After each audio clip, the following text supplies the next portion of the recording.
The training land and facilities at Fort Irwin provide an unparalleled training opportunity for the modern warfighter. In a harsh environment of more than 1,000 square miles, you and your unit will be pushed to the limit.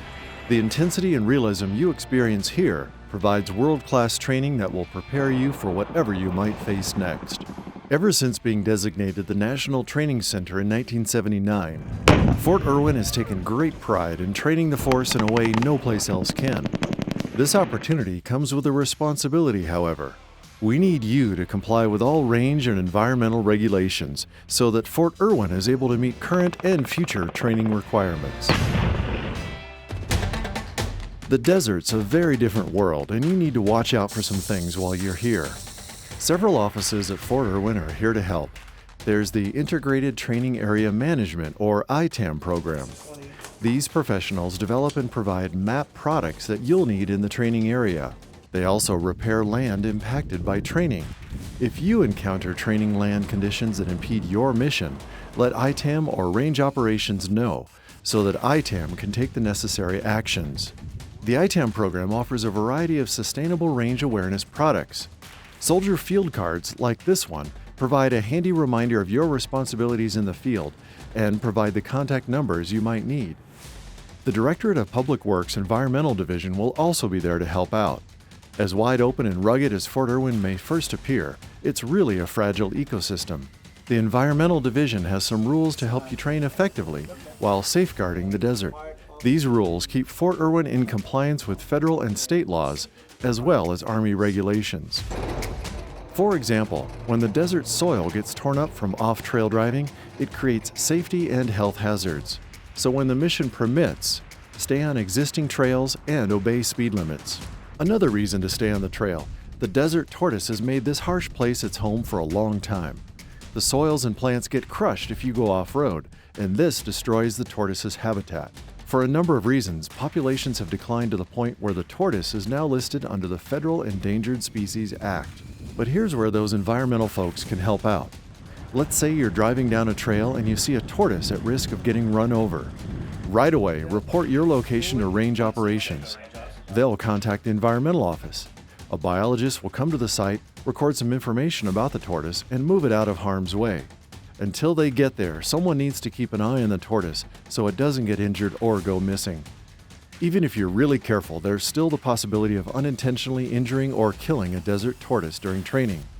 If this does happen, the worst you can do is try to cover it up or ignore it. You absolutely must report this to range operations immediately.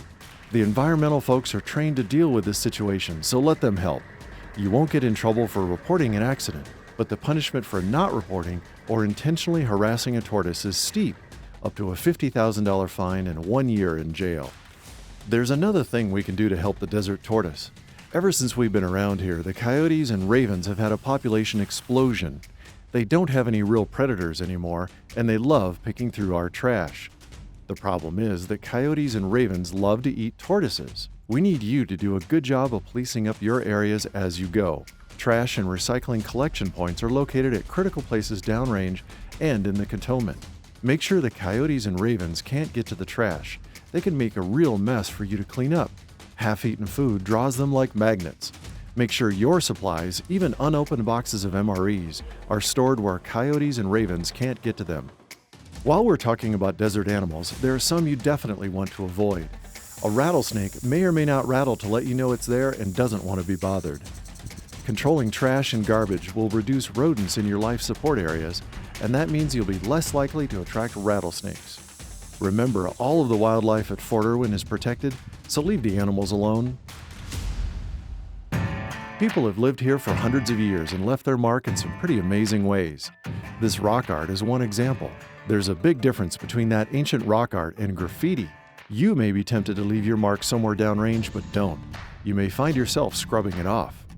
There's that rock pile down by the entrance where, with approval from range operations, your unit can leave behind some artwork of its own. Pottery, projectile points, and other traces of our past still exist on post. All cultural artifacts at Fort Irwin are protected by federal law. That means it's a felony to change, damage, or remove cultural resources. If you come across cultural sites or artifacts, contact range operations with a description and location.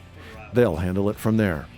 You'll see reflective markers and signs around off-limits areas. These might be marking hazardous terrain, sensitive infrastructure, or sites that are being protected. Stay clear of these areas and report any damage to fences or markers to range operations so they can be repaired. Whether you're downrange, in the staging area, or on a firing range, you need to practice good spill prevention. Petroleum, oil, and lubricants, or POL, can seep into groundwater and contaminate large areas of soil and water. All of the good environmental practices you learned at home station are required at Fort Irwin as well. Always place a drip pan under the engine when parked. Also, ensure that containment kits and drip pans are on hand at all refueling points. If you capture leaks at the source, you'll save yourself a lot of work and prevent environmental damage. Even when you do everything right, spills can still happen. If you're downrange, notify range operations, then initiate cleanup procedures. If the spill exceeds your unit's capacity to clean up immediately, range operations will notify the environmental cleanup team to assist. They will take over the necessary cleanup effort. If you spill anything, you'll have to fill out NTC Form 637-R and submit it to Range Operations or DPW Compliance Section. You will not be punished for accidental spills, but it is very important that you report them and do the cleanup that is within your capability. Obviously, you should never intentionally dump anything in the training areas. Doing so is a criminal offense. Water quality in the desert is a really big deal. You can help in several ways. First of all, don't put anything other than gray water in the gray water pits downrange. Stay off of dry lake beds. And when you're cleaning your vehicles, follow all the rules of the wash racks. This means no degreasers allowed. Prior to departing your area, make sure to collect all assets such as concertina wire and refill any dug-in fighting positions. Both of these can present a hazard to personnel and equipment. If you come across discarded wire or other potential hazards, inform range operations so that the situation can be corrected. If you have used POL, you can turn them into the Hazardous Waste Recycling Center in the RUFMA. Since there's been live fire all over the installation through the years, you might find some unexploded ordnance like this. When encountering suspected unexploded ordnance, remember, munitions are designed to kill and destroy. Even practice munitions may have a small explosive charge that can be dangerous and cause serious injury. No matter the age, size, shape, or color, munitions are dangerous and should not be approached, disturbed, or moved. Apply the steps associated with the 3 R's of explosive safety: recognize, retreat, and report by calling range operations. There are areas marked on range maps as restricted dig areas. These are old impact areas that have not been subsurface cleared. Because of the likelihood of finding ordnance here, additional risk avoidance measures are required. Digging, or any ground-disturbing activity, requires special consideration. If yours is a rotational unit, check with your OCT to make sure you won't dig up utilities or impact an off-limits area. For non-rotational units and situations, check with the ITAM office for a downrange dig permit.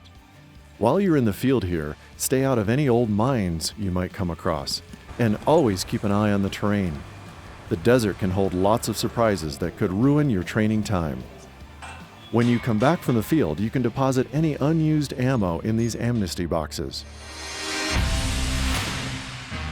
Thank you for taking the time to watch this presentation. As you've seen, your actions downrange are essential to sustaining Fort Irwin's training mission. We want you to have the best possible training experience, and quality lands help make quality soldiers.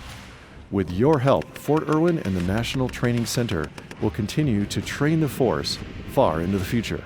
Here are some important phone numbers that you might need during your training at Fort Irwin.